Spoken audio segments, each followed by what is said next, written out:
नमस्कार दर्शकों, मेरा नाम है नरेश और आप देख रहे हैं इनके विचार मंथन।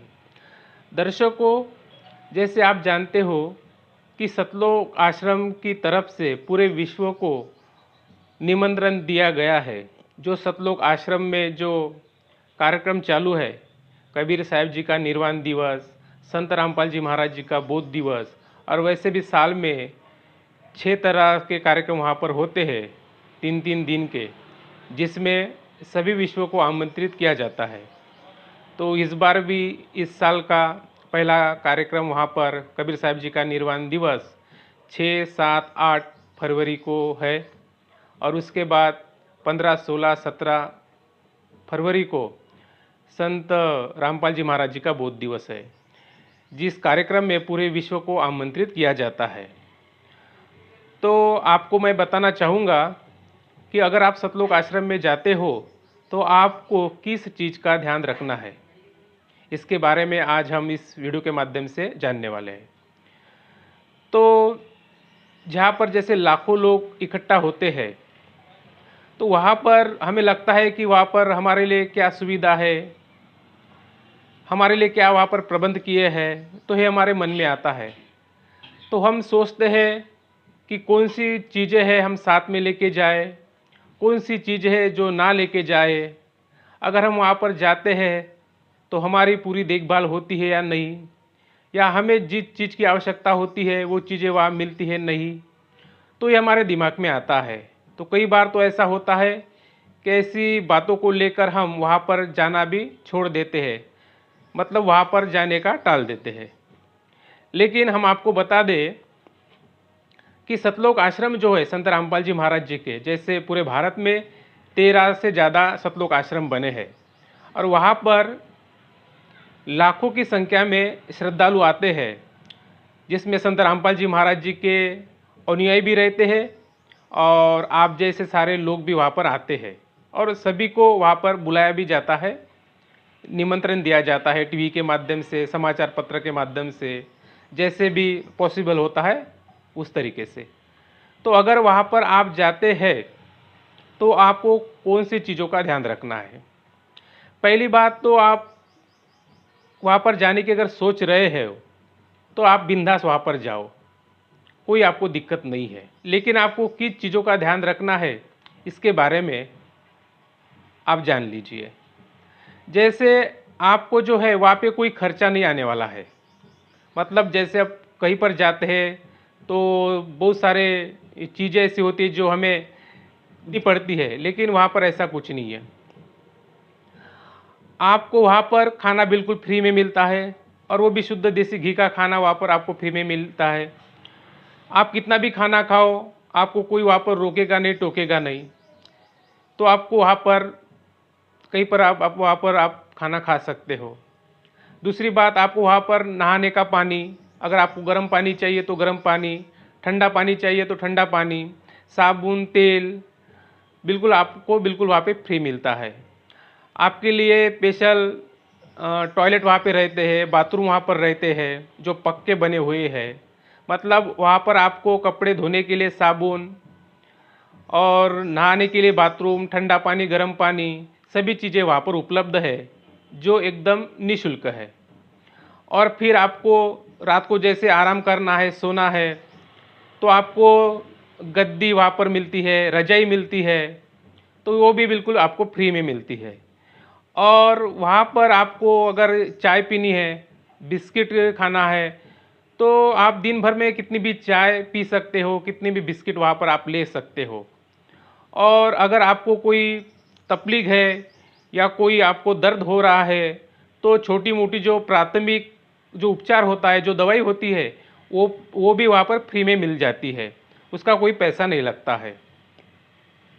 और वहाँ पर आप 1 दिन 2 दिन रह सकते हो, और वहाँ पे आपको सत्संग सुनने को मिलता है, और वहाँ पे हवन भी होता है, और वहाँ पर ब्लड डोनेट भी होता है, और नेत्र चिकित्सा भी वहाँ पर होती है, नेत्रों की जांच वहाँ पर होती है। वहाँ पर भी आप उस सेवा का लाभ उठा सकते हो बिल्कुल फ्री में। फिर आपके मन में आता होगा कि भाई ये जो सुविधा है, तो ये सुविधा जो है वो अमीर लोगों के लिए होंगी, या जो क्लास 1 अधिकारी है, जो नामांकित व्यक्ति है उनके लिए होगी, ऐसा कुछ नहीं है। आप संत रामपाल जी महाराज जी के शिष्य हो या ना हो, उससे कोई मतलब नहीं है, क्योंकि ये आश्रम की तरफ से आपको आमंत्रित किया गया है, तो आप वहाँ पर गए। तो आप उनके शिष्य हो या ना हो, ये कोई मायने नहीं रखता। दूसरी बात, आप किस जाति से हो, किस धर्म से हो, ये भी वहाँ पर मायने नहीं रखता। और आप करोड़पति हो या आप गरीब हो, निर्धन हो, ये भी मायने नहीं रखता। बताने का मतलब ये है कि वहाँ पर समान दृष्टि से देखा जाता है। मैंने मेरे 42 साल की उम्र में जहाँ जहाँ पर भी मैं गया हूँ, जो मैंने जगह देखी है, लेकिन सतलोक आश्रम जैसी जगह मैंने कहीं पर नहीं देखी, जो किसी मतलब के इतनी सारी सुविधा देता हो। तो ये सतलोक आश्रम ही ऐसा है जहाँ पर कोई भी गरीब हो, अमीर हो, धनवान हो, निर्धन हो, छोटा हो, बड़ा हो, किसी भी जाति मजहब से हो, उसे समान दृष्टि से देखा जाता है। और वहाँ पर आपको कोई पैसा भी नहीं लगता है, कोई आपको पैसे भी नहीं मांगेगा। अगर आप दान पात्र में कुछ पैसे डालते हो तो आपकी कोई वाह वाह भी नहीं करेगा। मतलब वहाँ पर पैसे लेन देन का कोई मतलब नहीं है। आपको अगर देना है तो आप दान पात्र में डाल सकते हो, वो भी आपकी इच्छा के अनुसार। लेकिन आप डालो या मत डालो, आपको पूरी सुविधा बिल्कुल फ्री में वहाँ पर मिलती है। तो इतनी लाखों की भीड़ वहाँ पर होती है, फिर भी आपकी जो चप्पल रहती है वो रखने के लिए व्यवस्था वहाँ पर है। आपका जो मोबाइल है वो चार्जिंग की व्यवस्था वहाँ पर बिल्कुल फ्री में है। आपको सोने को, खाने को बिल्कुल फ्री में वहाँ पर मिलता है। अगर आपको गर्मी होती है तो पंखे लगे हैं, कूलर वहाँ पर लगे हैं, पानी के फव्वारे वहाँ पर है। मतलब वहाँ पर हर तरह से जो है आपकी देखभाल वहाँ पर की जाती है। और आपको शुद्ध देसी घी का खाना बिल्कुल साफ सुथरा खाना वहाँ पर मिलता है। और आप कितना भी खाओ, कितने दिन रहो, वहाँ बिल्कुल फ्री है। तो ये सतलोक आश्रम की बहुत बड़ी विशेषता है, जो हमें कहीं पर भी देखने को नहीं मिलती। और जैसे ही आप जो भी सतलोक आश्रम में जाएंगे, तो पहले जब आप रेलवे स्टेशन पर उतरते हो या बस अड्डे पर उतरते हो, तो वहाँ पर आपको सतलोक आश्रम की गाड़ी वहाँ पर मिलती है, जिस गाड़ी में आपको बैठना है और फिर आपको सतलोक आश्रम में वो गाड़ी लेके आती है। तो वो वहाँ पे सभी चीज़ें जो है एकदम बिल्कुल फ्री में आपको है, कोई किसी प्रकार की दिक्कत नहीं है। इतनी लाखों की भीड़ वहाँ पे होती है, लेकिन कोई वहाँ पर नशा नहीं करता। हाँ, और एक बात मैं बताना भूल गया कि जैसे अगर आप वहाँ पर जाते हो और आपको कोई भी नशे की जो चीज़ होती है, मतलब जो तंबाकू है, गुटखा है, बीड़ी सिगरेट जो भी है, दारू नशा पानी की जो चीज़ें हैं, वो वहाँ पर आप नहीं ले जा सकते। वो आपको पहले ही गेट के बाहर आपकी तलाशी ली जाती है, और अगर आपके पास ऐसी कोई चीज़ें मिलती है तो आपको वहाँ पर वो जमा करवानी होती है। आप सतलोक आश्रम के अंदर ऐसी चीज़ें नहीं ले जा सकते, क्योंकि संत रामपाल जी महाराज जो है, जो उनके अनुयायी है, किसी भी प्रकार का नशा नहीं करते। और संत रामपाल जी महाराज तो किसी भी प्रकार का नशा वो करने नहीं देते, और आश्रम के अंदर भी नशा करना या तंबाकू गुटखा खाना बिल्कुल अलाउड नहीं है। तो वहाँ पर आपको ऐसी नशे की कोई चीज़ नहीं मिलेगी। और वहाँ पर कोई भी मतलब एक बिल्कुल शांत वहाँ वातावरण रहता है। और वहाँ पर महिला भी होती है, और बच्चे होते, बूढ़े होते हैं, सभी से बिल्कुल एकदम जो इंसानियत की जैसा व्यवहार वहाँ पर होता है। किसी भी प्रकार की वहाँ पर जो है चंगड़ नहीं होती, और किसी भी प्रकार का वहाँ पर भेदभाव नहीं होता। ये बहुत बड़ी चीज़ है। तो आप सभी लोगों से मेरी प्रार्थना है कि आप सतलोक आश्रम जरूर जाए, और वहाँ देखिए, वहाँ की व्यवस्था देखें, व्यवस्था किसे कहते हैं, प्रेम किसे कहते हैं।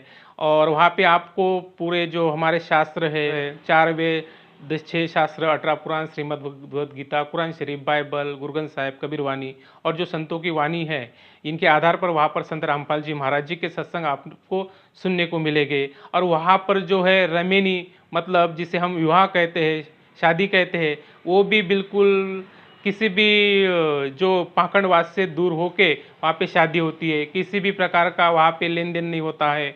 और बिल्कुल 17 मिनट की जो गुरुवाणी होती है, उसमें जो है संत रामपाल जी महाराज जी के अनुयायी की शादी वहाँ पर होती है। तो आपको ये अनोखी शादी वहाँ देखने को मिलेगी, और सभी प्रकार का जो है ज्ञान आपको वहाँ पर मिलेगा, आध्यात्मिक ज्ञान। और नए नए वहाँ पर भगत आते हैं और दूर दूर से लोग आते हैं, तो वहाँ पर सिर्फ भक्ति की चर्चा चलती है, ना कि इधर उधर की बातें वहाँ पे होती है, और किसी भी प्रकार का वहाँ पर आडंबर नहीं होता है। तो शास्त्र अनुकूल साधना जो है संत रामपाल जी महाराज जी बताते हैं। तो आप सभी लोग वहाँ पर जाए और सतलोक आश्रम का आनंद जरूर लें। साथियों, आज की वीडियो में बस इतना ही। अगर आपको ये वीडियो अच्छी लगे तो इसे लाइक करें, शेयर करें, और आपके कुछ विचार हो तो वो कमेंट सेक्शन में ज़रूर लिखें। और हाँ, आपने अभी तक हमारे चैनल को सब्सक्राइब नहीं किया है तो चैनल को सब्सक्राइब ज़रूर करें। फिर मिलते हैं और एक नए विचार मंथन के साथ। धन्यवाद।